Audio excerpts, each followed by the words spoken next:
오늘은 인간관계로 지난 시간에 이어서 챕터 3 상대방의 입장에서 사물을 보라 한번 읽어보도록 하겠습니다.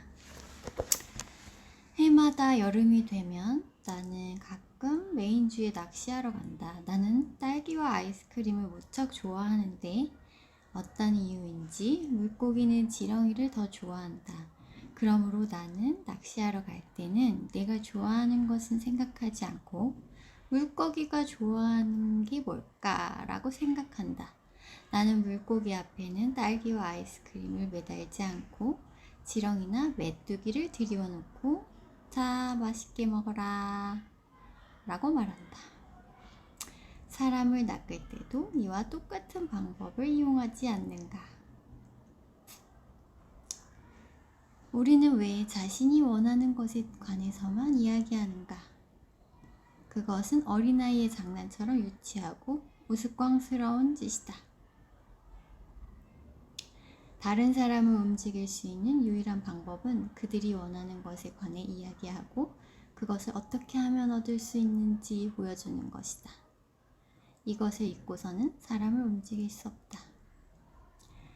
보통 우리는 내가 원하는 것과 내가 상대에게 어떻게 하기를 바라는 것을 얘기할 때 나의 입장에서 얘기하게 되는 것일 수 있는데 상대방의 욕구를 찾아서 그것을 얻으려면 이렇게 해야 합니다 라고 상대방의 욕구를 읽어주는 것, 그것을 원하게 만드는 것, 이것이 바로 챕터 3 상대방의 입장에서 사물을 보라의 핵심입니다.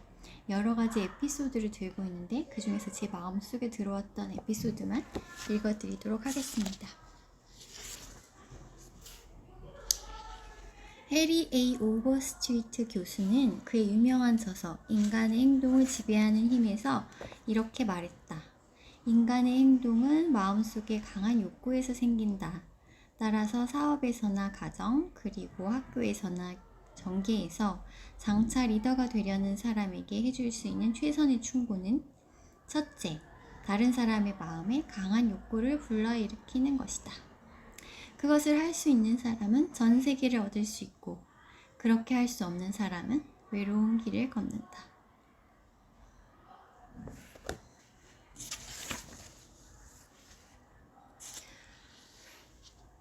어떻게 하면 이 사람에게 이 일을 하도록 만들 수 있을까? 이런 질문은 우리가 우리의 욕심에 관해 쓸데없는 잔소리를 늘어놓으며 경솔하게 일에 뛰어드는 것을 방지해 줄 것이다.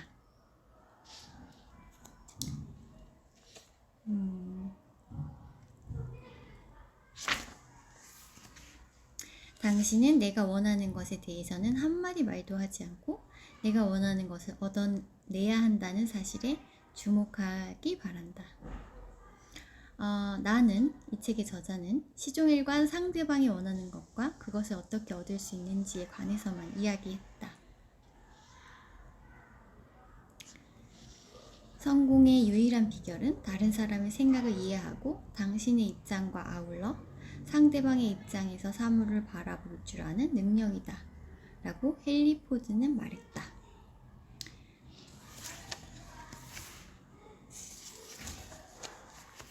그리고 이제 여러 가지 편지, 어떤 고객들을 설득하는 편지에 대한 에피소드가 나오는데, 우리가 이렇게 어려운 사정에 처해 있고 나는 이런 걸 원하고 그래서 당신이 이렇게 해줬으면 좋겠습니다 라는 편지는 전부 다 실패한다는 거예요. 대신에 당신의 입장을 이해하고 항상 나는 당신에 대해서 감사하게 생각하고 그리고 당신이 원하는 것은 이런 것인지 내가 아는데 그것을 얻으려면 이렇게 하면 됩니다. 그리고 그것으로 인해서 나도 좋고 당신도 좋고 윈윈 할 수 있을 것입니다. 이런 식의 풀어가는 방법이 설득할 수 있는 고객을 욕구를 자극할 수 있는 그런 편지라는 내용이 이제 한참 나옵니다. 이거 좀 건너뛸게요. 편지 하나만 읽어드릴게요.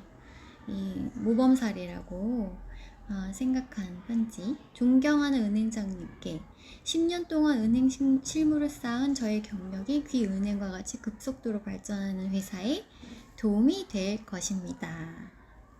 뉴욕에 있는 뱅커즈 트러스트 회사에서 상당히 많은 은행 실무를 익혀 현재 지점장의 직책에 이르기까지 본인은 고객관리, 신용계, 대부계, 그리고 관리 업무 등과 같은 은행 실무의 제반 사항을 익혀왔습니다.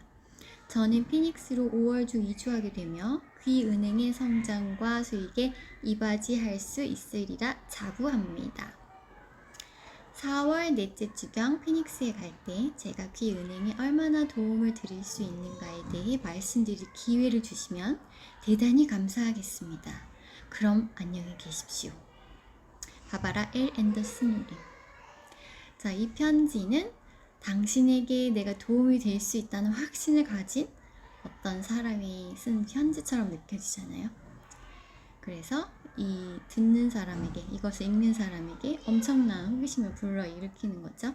엄청난 회신을 받은 그런 편지였다고 합니다. 또 예를 하나 들어드릴게요.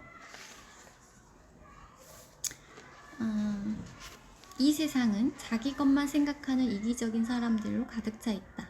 그래서 이기적인 마음을 버리고 다른 사람을 위해 살려는 소수의 사람들에게는 이루 말할 수 없는 많은 기회가 따른다. 그런 사람에게는 경쟁 상대가 없다.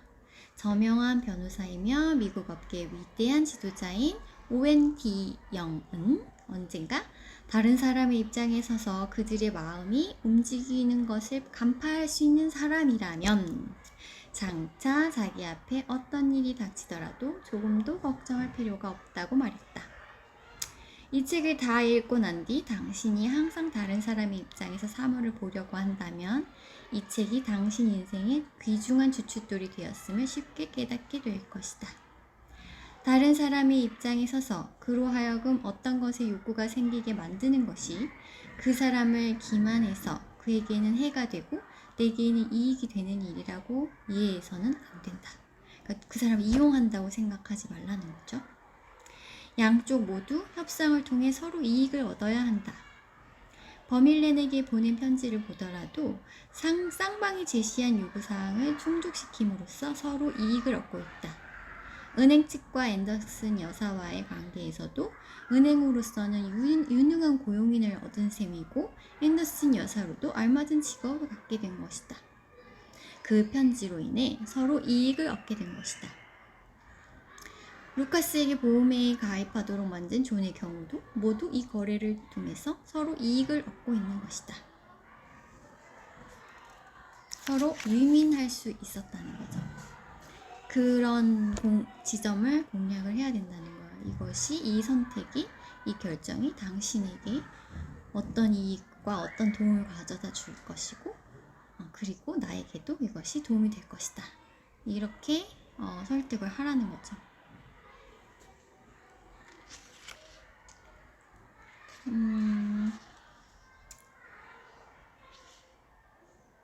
어떤 사람이 밖에 나가서 사람들과 농구를 하고 싶었대요. 사람들을 설득하려고 했대요. 근데 이렇게 말했대요.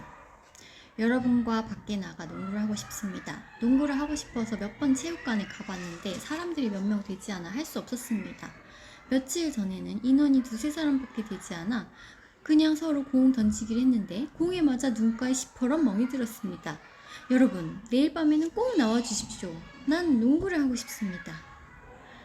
자, 여기에는 문제가 있다는 거죠. 나의 욕구만 잔뜩 이야기했어요.